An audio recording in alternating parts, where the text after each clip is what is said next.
What if we told you that Gilligan's Island was filmed on the day JFK was assassinated? The boat was named after a TV critic the creator despised, and a real WWII bomber pilot with broken ankles became the professor. From secret insults embedded in the show to cast members hiding broken bones while filming, the beloved comedy's behind-the-scenes secrets are more shocking than any coconut-powered invention the castaways ever built. Fact 1. The SS Minnow was a petty insult. The famous boat that carried Gilligan and his fellow castaways to their tropical prison wasn't just named after a tiny fish. And the real story behind the SS Minnow reveals one of television's most elaborate inside jokes.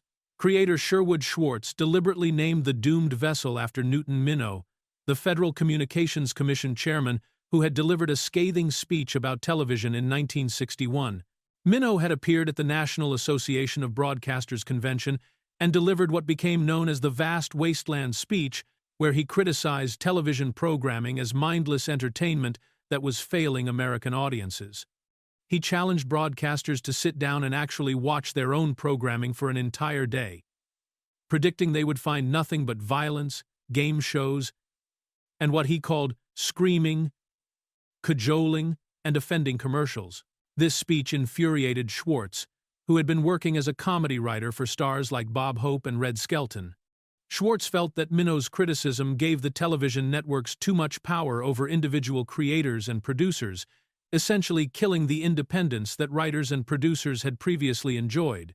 As Schwartz later explained, the year he began working on Gilligan's Island was 1963, and the three major networks were already using what he called the dictatorial power that Minnow had handed to them. So when it came time to name the boat in his new sitcom, Schwartz decided to get his revenge in the most subtle way possible. He named the unreliable, constantly breaking vessel the SS Minnow, adding an extra N to Minnow's name just to be safe from any legal issues.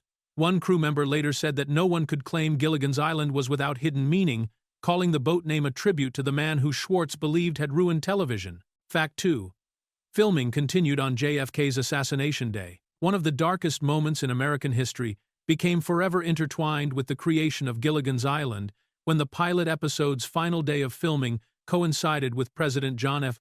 Kennedy's assassination on November 22, 1963. The cast and crew were shooting on location in Hawaii, 5,000 miles away from Dallas, when news of the tragedy began filtering through their remote filming location. The production team had been scheduled to complete their pilot filming at a local naval base that Friday. But as reports started coming in over the radio that morning, nobody could believe what they were hearing. Creator Sherwood Schwartz later recalled in his book Inside Gilligan's Island that when the news first broke, everyone thought it had to be some kind of mistake or rumor, but as more details emerged throughout the day, the horrible reality began to sink in. Between takes, the entire cast and crew would crowd around a small radio, listening anxiously to news bulletins as reporters provided updates on the president's condition. The atmosphere on set became increasingly somber as they learned that Lyndon Johnson was being sworn in as the new president, confirming that Kennedy had indeed died from his wounds. Despite the overwhelming tragedy unfolding thousands of miles away, the production somehow managed to complete their scheduled filming that day. Schwartz admitted he still didn't know how they were able to finish shooting, explaining that while there was nothing they could do about the tragic events in Dallas, being so far away made everyone feel an extra measure of helplessness. The assassination's impact on the pilot became permanently visible in the opening credits of the first season. When the SS Minnow is shown leaving the harbor and heading out to sea, viewers can spot an American flag flying at half-staff in the background, serving as an eternal reminder of that tragic day when America lost its president and a beloved sitcom was born. Fact 3. The skipper filmed with a broken arm. Alan Hale Jr. proved he was just as tough as his on-screen character when he secretly filmed several episodes of Gilligan's Island's first season with a broken arm that nobody on the production knew about. The actor who played Captain Jonas Grumby, better known as the skipper, had injured himself during what should have been a routine filming day when he fell out of a tree while shooting a scene for the show.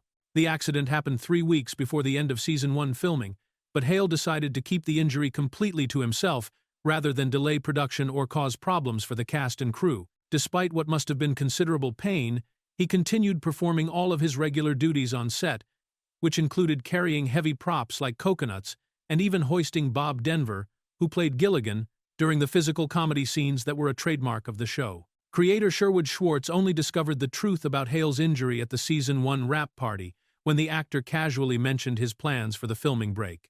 Hale calmly told Schwartz that he was looking forward to finally being able to take care of his arm, and when the surprised producer pressed him for details, Hale revealed that he had been working with a broken arm for the past 3 weeks without telling anyone about it. What made Hale's secret even more remarkable was how well he had hidden the pain and limitation from his fellow cast members and the production team. Throughout those final weeks of filming, he had continued carrying everything from coconuts to his co-star Bob Denver during the show's many physical comedy sequences, never once giving any indication that he was injured. The incident demonstrated that Hale possessed the same kind of resilience and determination that made his Skipper character so memorable, and fortunately, the delayed treatment didn't cause any long-term problems for the beloved actor. Fact 4. The professor was a real WWII bomber. Russell Johnson, who played the brilliant Professor Roy Hinckley on Gilligan's Island, had experienced real-life drama far more intense than anything his character faced on the fictional island. Before becoming an actor, Johnson served as a bombardier in the United States Army Air Force during World War II, flying 44 dangerous combat missions over the Pacific Theater between 1943 and 1945. Johnson's military service came to a dramatic end on March 4, 1945, when his B-25 bomber was shot down during a mission over the Philippines near the island of Mindanao. The crash killed the plane's co-pilot and left Johnson with both of his ankles broken, injuries that were severe enough to earn him a Purple Heart for wounds received in combat. The young airman found himself stranded on a real island under far more dangerous circumstances than his television character would ever face. After recovering from his injuries and completing his military service, Johnson used his GI Bill benefits to attend college and eventually pursue an acting career.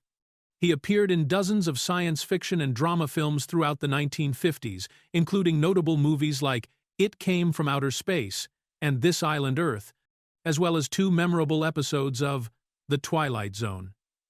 His scholarly appearance and natural intelligence made him perfect for playing scientists and professors long before he landed his most famous role. When Johnson auditioned for Gilligan's Island, the producers had no idea they were hiring someone who had actually survived being shot down and stranded in the Pacific. The irony wasn't lost on Johnson himself, who went from being a real castaway who had to rely on genuine survival skills to playing a fictional professor who could build amazing contraptions out of coconuts and bamboo, but somehow never managed to get his fellow castaways off their tropical island. Fact 5. Mary Ann and Professor were the rest. One of the most famous theme songs in television history originally contained what might be the biggest snub in sitcom credits, when Dawn Wells and Russell Johnson were lumped together as simply "and the rest" during Gilligan's Island's entire first season. The original theme song specifically named Gilligan, the skipper, the millionaire and his wife, and the movie star, but then dismissed the professor and Mary Ann with those 3 dismissive words that made it sound like they were just background characters. This unusual arrangement happened because of a contract dispute involving Tina Louise, who played Ginger the movie star. When Louise signed her deal to appear on the show, she had negotiated a clause that guaranteed she would be listed last in the opening credits, which meant that Dawn Wells and Russell Johnson couldn't be inserted after her name in the theme song. Since the producers had already recorded the catchy tune and didn't want to completely rewrite it, they simply referred to the remaining 2 main characters as "and the rest." The situation became increasingly awkward as the first season progressed, and it became obvious that Mary Ann and the professor were just as important to the show as any of the other castaways. Bob Denver, who played the title character Gilligan, eventually decided to use his own contract power to force a change. Denver had a clause allowing him to choose where his name appeared in the credits, and he threatened to exercise that right by demanding to be listed last, right after Tina Louise. Since having the show's title character buried at the end of the credits would look ridiculous, the network was forced to find a solution. They went back to Tina Louise and renegotiated her contract terms, then completely re-recorded the theme song for Season 2. The new version finally gave Dawn Wells and Russell Johnson the recognition they deserved, listing them by name as the Professor and Mary Ann instead of dismissing them as mere afterthoughts. Fact 6. Jerry Van Dyke turned down Gilligan. Jerry Van Dyke, the younger brother of comedy legend Dick Van Dyke, made what would become one of the most famously regrettable career decisions in television history. When he was offered the chance to play Gilligan, but turned it down flat. Van Dyke had been creator Sherwood Schwartz's first choice for the bumbling first mate who would become one of television's most beloved characters, but the actor took one look at the script and decided he wanted nothing to do with what he saw as a doomed project. Van Dyke's reasoning seemed logical at the time, as he believed that a show about people stranded on a desert island would never find an audience and would be cancelled quickly. He also had concerns about being part of an ensemble cast rather than having a starring vehicle of his own, and he reportedly called the Gilligan's Island script the worst thing I ever read. Instead of taking the role that would eventually make Bob Denver a household name, Van Dyke chose to star in a completely different sitcom that he was convinced would be a much bigger success. That show was called My Mother the Car, which premiered in 1965 and featured Van Dyke as a man whose deceased mother's spirit had been reincarnated as a 1928 Porter automobile that could talk to him. The bizarre premise involved Van Dyke having conversations with his mother's voice, which came through the car's radio, while he tried to hide this supernatural situation from his wife and family. The show that Van Dyke thought would be his ticket to stardom instead became a legendary disaster that lasted exactly one season and is still frequently cited by television critics as one of the worst sitcoms ever produced. Meanwhile, Gilligan's Island, the show he had dismissed as worthless, became a cultural phenomenon that has entertained audiences for more than 6 decades through reruns, reunion movies, and countless references in popular culture. Fact 7. The lagoon was only 4 feet deep. The mysterious tropical lagoon that appeared in countless episodes of Gilligan's Island, where the castaways would swim, fish, and occasionally attempt daring escapes, was nothing more than a shallow CBS studio pool that measured only 4 feet deep at its deepest point. This artificial body of water was constructed on the studio lot at CBS Radford Studios in Studio City, California, and was designed to look like a pristine tropical paradise despite being completely fake and surrounded by Hollywood sound stages. The lagoon's shallow depth created numerous challenges for the actors, who had to be careful not to reveal the illusion when filming scenes that were supposed to show them swimming in deep water. The pool's limitations became especially obvious during episodes where characters dove into what was supposed to be a deep lagoon, forcing the actors and camera crews to use creative angles and careful positioning to maintain the fantasy that they were in the middle of a vast Pacific lagoon. Even more problematic was the fact that the production couldn't add chlorine to keep the water clean, since the chemicals would have been obvious to viewers and would have looked completely unnatural for a supposed tropical lagoon. Without proper chemical treatment, the water quickly became dirty and murky, which actually helped sell the illusion that it was a natural body of water but made filming conditions less than pleasant for the cast members who had to spend time in it. The studio lagoon faced another major obstacle that threatened to ruin the show's tropical illusion. It was located directly next to the 101 freeway, one of Los Angeles's busiest highways. The sound crew had to time their recordings very carefully to avoid picking up traffic noise from the constant stream of cars and trucks passing by just outside the studio walls. This meant they couldn't film lagoon scenes during rush hour periods, when the freeway noise would have been impossible to edit out and would have completely destroyed the remote island atmosphere. Fact 8.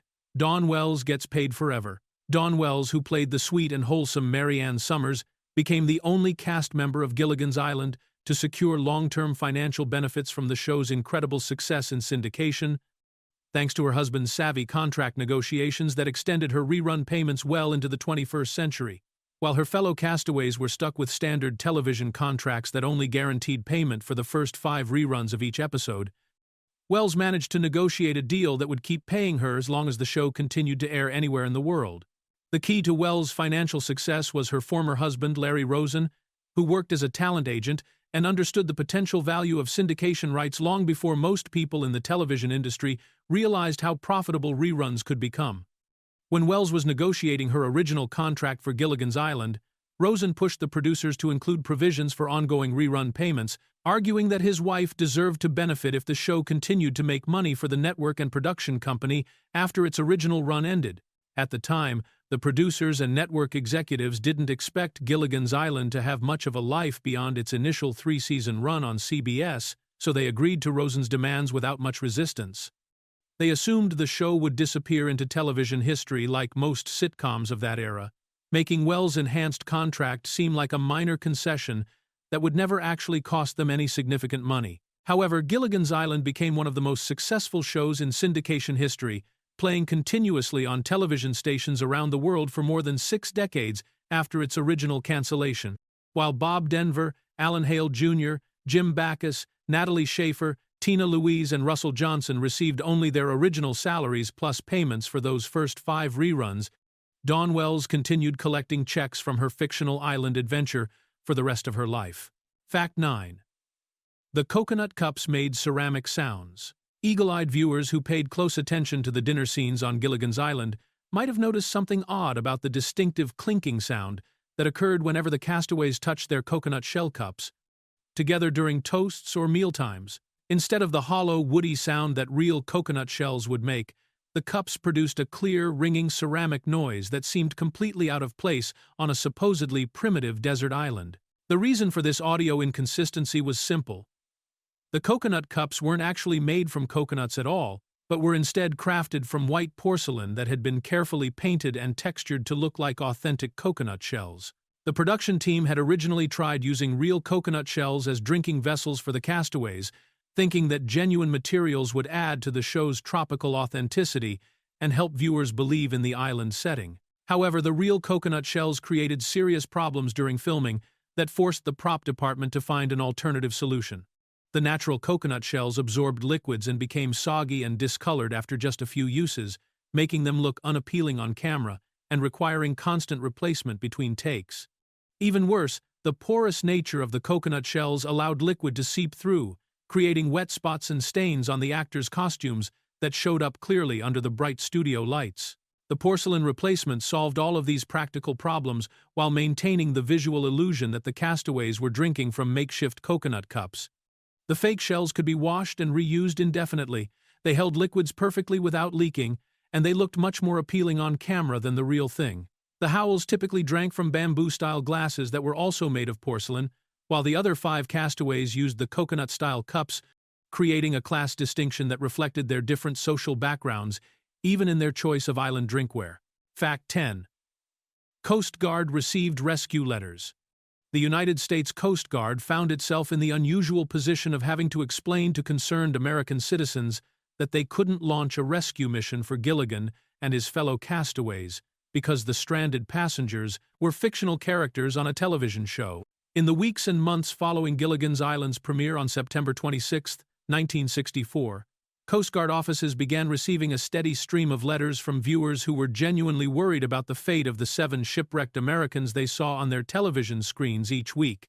These well-meaning letter writers couldn't understand why the military wasn't doing more to locate and rescue what they believed were real people who had been stranded on a desert island somewhere in the Pacific Ocean.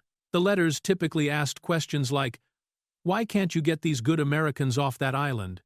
and expressed frustration that the government seemed to be ignoring the plight of citizens who were obviously in desperate need of help. The confusion was understandable in some ways, since Gilligan's Island was presented in a realistic documentary style that made the castaways' situation seem genuinely dire, and the show's opening theme song described their shipwreck as if it were an actual news event. Many viewers, particularly older adults who weren't as familiar with television production techniques, found it easy to believe that they were watching real footage of people who had actually been marooned on a tropical island. Coast Guard personnel had to patiently respond to each letter, explaining that Gilligan, the skipper, the millionaire and his wife, the movie star, the professor, and Marianne were all actors working on a Hollywood soundstage, not real shipwreck victims in need of rescue. The letters continued to arrive sporadically throughout the show's 3-season run, demonstrating just how convincingly the cast and crew had created their tropical island world and how deeply viewers had connected with the characters' weekly struggles to survive and escape their paradise prison. Fact 11. A CBS executive wanted a pet dinosaur. During the early development of Gilligan's Island, CBS executive Hunt Stromberg Jr. came up with what might be the most bizarre creative suggestion in television history when he seriously proposed adding an animated dinosaur as Gilligan's loyal pet companion. Stromberg was genuinely excited about this prehistoric addition to the tropical sitcom, apparently believing that a friendly dinosaur would make the show more appealing to younger viewers and add an element of fantasy adventure to the island setting. The executive pitched his dinosaur idea with tremendous enthusiasm during story meetings, telling creator Sherwood Schwartz and the other producers to just picture it: Gilligan and his pet dinosaur. Stromberg envisioned the ancient creature as a lovable sidekick that would follow Gilligan around the island, perhaps helping with various tasks or getting involved in the weekly mishaps that prevented the castaways from being rescued. The proposal would have required combining live-action footage of the human actors with animated sequences featuring the dinosaur, a technique that was expensive and technically challenging in the mid-1960s. Stromberg apparently hadn't considered the practical difficulties of mixing animation with live action on a television budget, or the fact that adding a cartoon dinosaur would completely change the tone of what was supposed to be a relatively realistic survival comedy. Fortunately for the show's legacy, other CBS executives and the creative team quickly shut down Stromberg's dinosaur idea before it could progress any further. They recognized that introducing a prehistoric pet would make Gilligan's Island feel more like a Saturday morning cartoon than the clever social satire that Sherwood Schwartz had intended to create. The rejection of the dinosaur concept allowed the show to maintain its focus on the interactions between the 7 human castaways and their attempts to build a functioning society on their deserted island, rather than turning it into a fantasy adventure featuring extinct reptiles. Fact 12.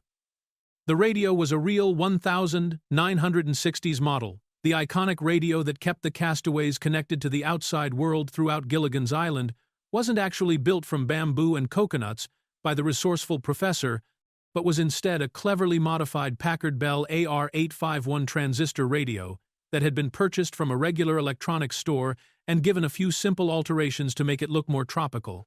The prop department took this ordinary late 1960s consumer radio and added just 2 key modifications: a wooden drawer pull attached to the top to serve as a carrying handle, and a large telescoping antenna that made the device look more impressive and island-appropriate. The Packard Bell AR-851 was a popular portable radio model that thousands of Americans owned during the mid-1960s, featuring a distinctive rectangular design and built-in carrying handle that made it perfect for beach trips and outdoor activities.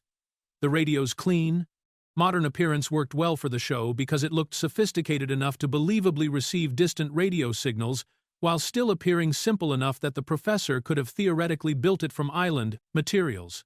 What the prop department probably never expected was that their simple modification of a common consumer product would eventually become one of television's most recognizable props. The combination of the show's enduring popularity and the radio's frequent appearances in key scenes made it an instantly identifiable piece of Gilligan's Island history, with the distinctive wooden handle and oversized antenna becoming as famous as any other element of the show. Today, original Packard Bell AR-851 radios in good condition can sell for hundreds of dollars on auction sites, with collectors specifically seeking out models that match the one used on Gilligan's Island so they can create their own replicas. The high prices reflect both the radio's connection to television history and the fact that most of these 60-year-old transistor radios have long since broken down or been discarded, making working examples increasingly rare and valuable. Fact 13. Natalie Schafer took a free Hawaiian vacation. Natalie Schafer, who played the wealthy and pampered Lovey Howell, had absolutely no faith in Gilligan's Island's potential for success when she agreed to appear in the pilot episode, viewing the entire project as nothing more than an all-expenses-paid vacation to the Hawaiian Islands. Schafer was already an established Broadway and film actress with decades of experience in sophisticated productions, and she couldn't imagine that a silly sitcom about people stranded on a desert island would appeal to television audiences or survive more than a few weeks on the air. When creator Sherwood Schwartz approached her about playing the millionaire's wife in his new comedy series, Schafer was initially reluctant to commit to what seemed like a frivolous television project that was far beneath her usual standards. However, the opportunity to film the pilot episode on location in Hawaii during the beautiful Hawaiian winter season proved too tempting to resist, especially since the production company would be covering all of her travel and accommodation expenses for what amounted to a tropical getaway. Schafer's attitude toward the project was so casual that she didn't even bother to pack appropriate clothing for a potential television series, bringing only a few casual outfits that she thought would be suitable for a short Hawaiian vacation. She fully expected to film the pilot, enjoy a few days of sunshine and relaxation on the beaches of Hawaii, and then return to New York to resume her more serious theatrical career once CBS inevitably rejected the show. Her assumption that Gilligan's Island would never make it to television proved spectacularly wrong, as the network not only picked up the series, but ordered it to move production to a Hollywood studio for the regular episodes. Schaefer suddenly found herself committed to a multi-year television contract, playing a character that would become one of her most memorable and enduring roles, all because she had wanted a free trip to Hawaii and assumed the show would disappear without a trace. Fact 14. The flag flies at half-staff forever. Every single episode of Gilligan's Island's first season contains a somber reminder of one of America's darkest days. Though most viewers never notice the subtle detail that appears briefly in the opening credits. When the SS Minnow is shown leaving the harbor at the beginning of the theme song, careful observers can spot an American flag flying at half-staff in the background, creating a permanent memorial to President John F. Kennedy's assassination that was never edited out of the show. This flag appears in the opening sequence because the pilot episode's harbor departure scene was filmed on November 22, 1963, the same day that President Kennedy was shot and killed in Dallas, Texas. By the time the cast and crew learned of the tragedy, they had already completed filming the scene of the SS Minnow setting sail from the Honolulu harbor with its 7 passengers aboard for what was supposed to be a routine 3-hour sightseeing tour. When the shocking news reached Hawaii that afternoon, flags across the islands were immediately lowered to half-staff as a mark of respect for the fallen president, and the flag visible in the background of the previously filmed harbor scene remained in that position of mourning. The production team was so focused on dealing with the emotional impact of Kennedy's death and completing their remaining scheduled filming that no one thought to reshoot the departure scene with the flag in its normal position. After CBS picked up the series and the pilot footage was incorporated into the regular opening credits, the half-staff flag became a permanent part of the show's introduction that aired with every first season episode. The network and producers apparently decided that the cost and effort of reshooting the harbor scene wasn't worth the expense, especially since the flag was only visible for a few seconds, and most viewers would never notice the historical detail embedded in their lighthearted comedy's opening sequence. Fact 15. The island itself was 3 different places. The mysterious uncharted desert isle where Gilligan and his fellow castaways spent their 3 seasons wasn't actually a single location at all, but was instead a clever combination of at least 3 different, real islands and beaches scattered across the Pacific Ocean and California coastline. The production team used different locations for different purposes throughout the show's run, creating a patchwork geography that somehow convinced viewers they were watching events unfold on one consistent tropical island. For the first season's opening credits, the distant island shot that appears at the end of the theme song was filmed at Sandy Cay, a tiny 3-acre island located near the Bahamas in the Atlantic Ocean. This small island provided the perfect isolated appearance that the producers wanted for their fictional castaway location, but it was thousands of miles away from where most of the actual filming took place. When the show moved into its 2nd and 3rd seasons and switched from black and white to color photography, the producers changed to a different island for the opening credits. The larger, more dramatic island that appears in the color seasons was Coconut Island, located in Oahu, Hawaii, which gave the show a more impressive tropical backdrop that looked better in the new color format. Meanwhile, the beach scenes where the castaways actually appeared were filmed at several different locations, depending on the specific requirements of each episode. The pilot episode used Malawea Bay in Kauai for its beach scenes, while later episodes incorporated footage from Zuma Beach in Malibu, California. Some episodes even mixed footage from multiple beaches within the same story, with the castaways appearing to walk from one location to another that was actually hundreds of miles away. The end result was a fictional island that was actually composed of pieces of real locations spread across thousands of miles of ocean, all seamlessly edited together to create the illusion of a single tropical paradise prison.